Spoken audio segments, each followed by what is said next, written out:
এই যে আমি এখন পিঠা মাখাচ্ছি আমের আচার দিয়ে, মরিচের একটু গুঁড়া দিছি, মশলার গুঁড়া,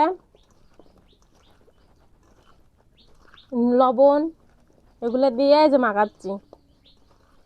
হঠাৎ মন গেল তো খাইতে, তাই এবার বলি যে একটু পিঠা মাখাই খাই।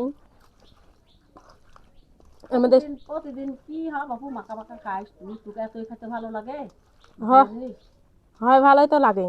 আর আমি একলা খাই ভারি, আমার বাপ খায়, মা খায়, আমার বেটা খায়। আসলে মাখানের জিনিস এগুলা খেলে তো টেস্ট লাগে না। আর আমি তো একলা একলা খাই না। আর সবাই কি আর ক্যামেরার সামনে আসে, আমিই খালি আসি।